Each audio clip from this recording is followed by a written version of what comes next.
Welcome to the Diamond K Show, broadcasting from Baltimore and streaming across the world. I'm your host, Diamond K. Thank you for tuning in. Thank you for supporting independent media, and thank you for staying informed. Today's topic hits everybody: rich, poor, middle class, single folks, families, everybody who buys food in America. Grocery prices have hit a record high. And the average family of four is now spending about $1,030 a month. That's not gas, not rent, not childcare. I'm just talking about food. A lot of families are asking one question: how are we supposed to survive? Let's get into it.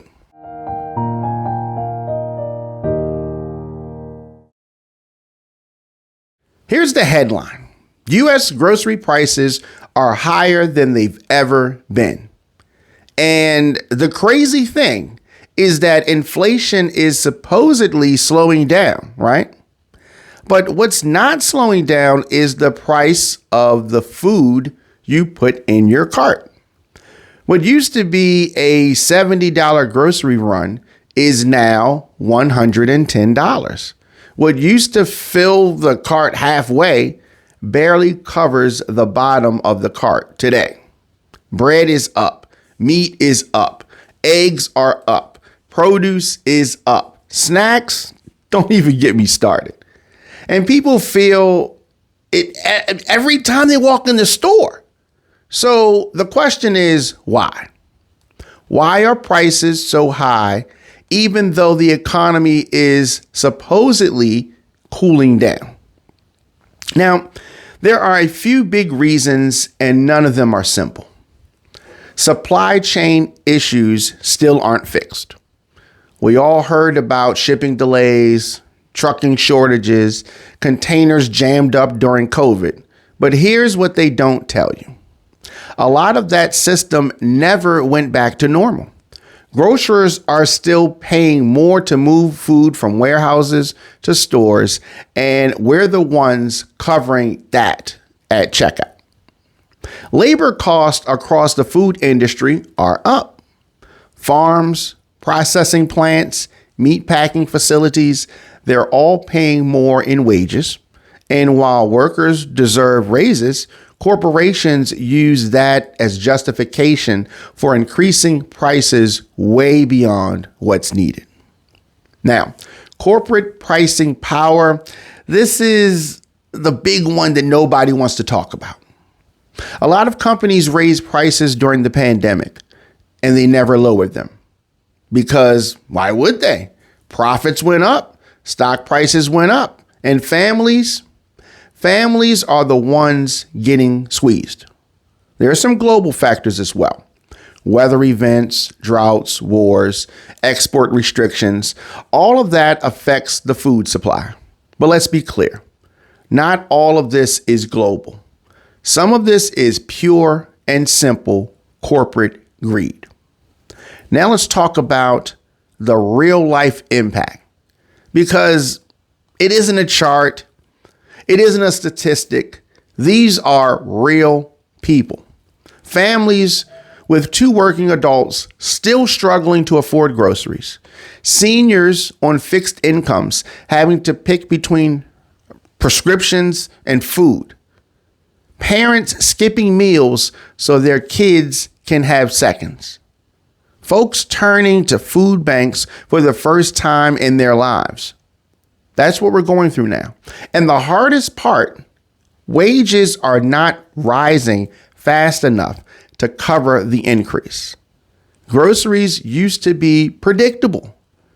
Now going to the store is like rolling the dice. You don't know what price went up today. You don't know what item is missing this week. You don't know if your budget is going to stretch. People are hurting quietly. And that's the part that doesn't get enough attention. You're listening to the Diamond K Show.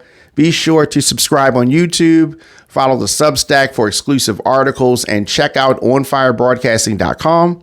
Also, if you want to promote your business, music, brand, podcasts, or upcoming event, reach out today. Sponsorship packages are available. Email djdiamondk@gmail.com or log on onfirebroadcasting.com. All right, let's talk solutions, because complaining about prices doesn't fix anything. We need to investigate the obvious price gouging that's taking place. Some of these food companies need to be called out.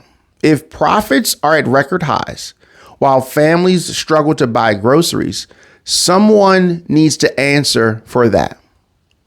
More competition in the food industry is also required.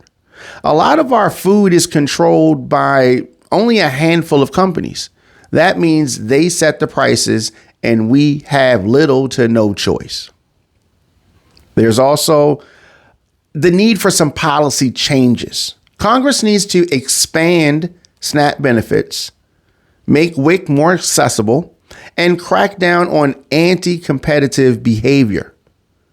We need to support local farmers and producers.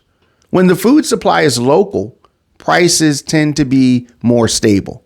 We need more small farms, farmers markets, and community-based food programs. We need all of that. There also needs to be some corporate accountability. If companies can raise prices, they can lower them too. Now, groceries should not be a luxury. Families shouldn't be stressed about whether they can afford fruit or cereal or a pack of chicken. That shouldn't be controversial. That should just be basic. This is a national issue. It's a moral issue. And it's something that we've got to keep pressure on. Thank you for tuning into the Diamond K Show. I'd love to hear your thoughts on this. Make sure you follow me on YouTube, Instagram, and Substack for more updates and more commentary. djdiamondk@gmail.com on all social media. I am at the Diamond K Show.